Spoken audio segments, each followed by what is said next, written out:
It's a beautiful day to just relax. Maybe go to the park and enjoy our surroundings, enjoy the people around us, the children playing.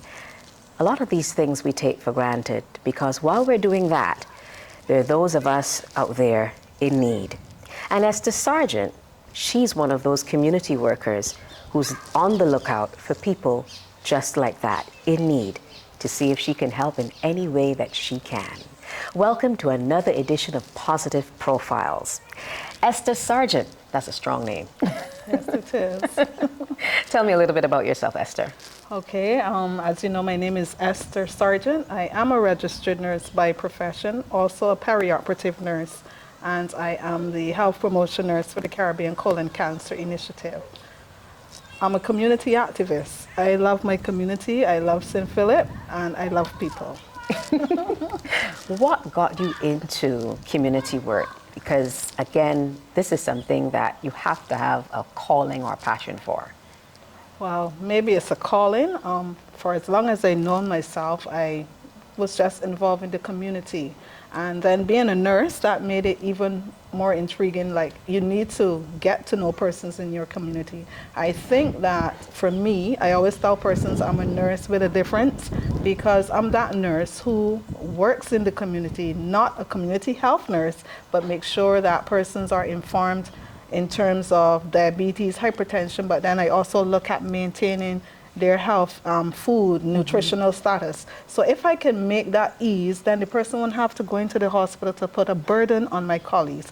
If I can sit on the block with the man and talk about stuff, talk about life, but also then show them positive ways, then they're not going to shoot up one another and then again put burden on my colleagues. So I try to incorporate my work in the community to my work out of the community. I want to go back to the part where you say you go into the block. You go on the block and sit and chat with the fellas. How did that start? Well, I have boys and I tend to want to know what is going on out there. So in order to help someone, you actually have to know where that person is coming from. So some persons might see the block as a bad place, but you can learn so many things there.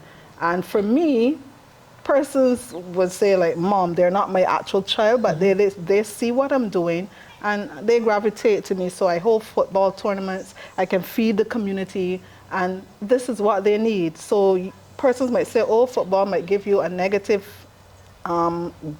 impact or whatever, but when you actually look, the guys are coming, they're coming together as one, there's no fighting, but then at the end of the day you realize that these same persons are persons who can't get a meal really, they're struggling somewhere, and within that whole environment I'm able to assist, because the businesses in St. Philip, as we normally say, St. Philip is a community where one family lives, so even the businesses interact to make that whole unit become what we want it to be and make it effective.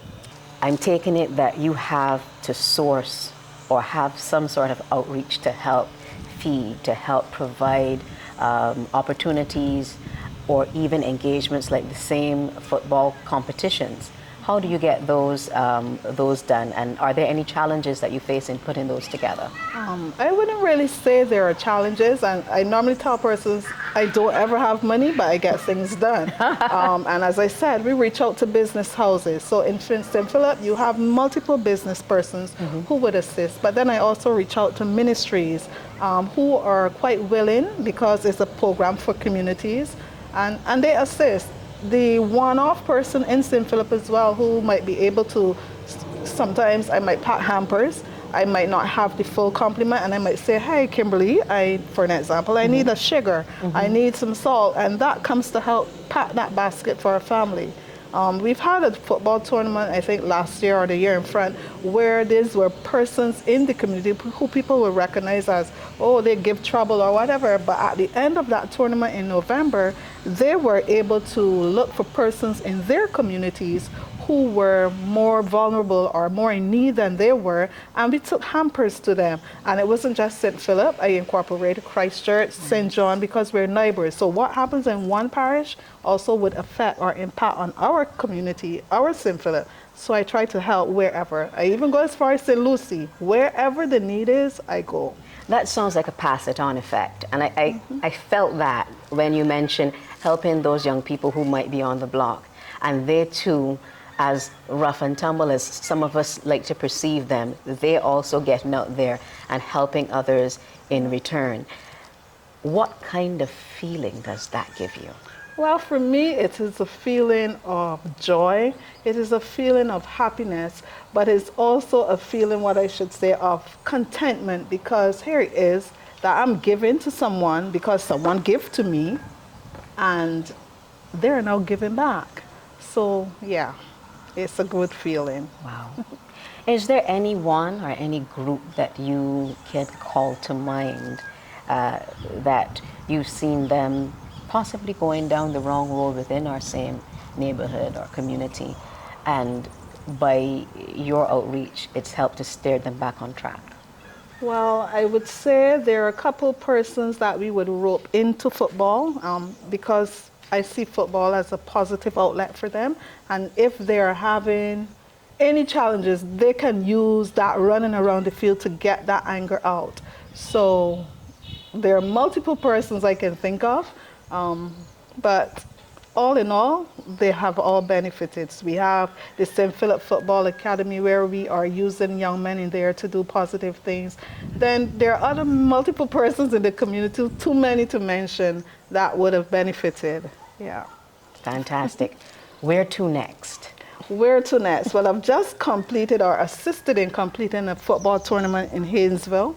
And where to next? Wherever I'm led. Today, I'm going to take some back to school supplies because I would have done that drive 2 weeks ago, but someone reached out and they're in St. James. So I'm going to St. James and St. George today to make someone happy in terms of back to school. Bless you.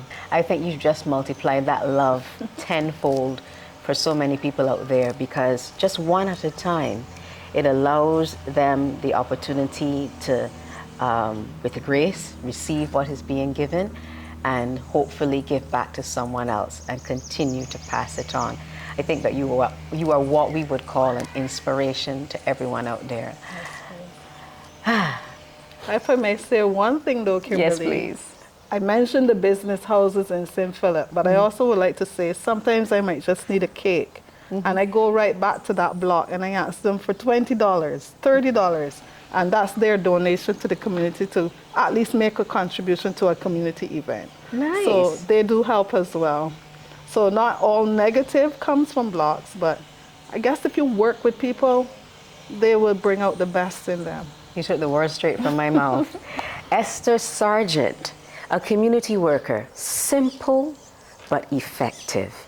One person doesn't do it alone, but in being able to pass all that goodness, she's been able to bolster so many young people from off the block, within the community, within the schools, because she helps students who are in school and need assistance in some form or fashion, and they too take that same baton and they run with it. You've been watching Positive Profiles. I'm Kimberly Skeet.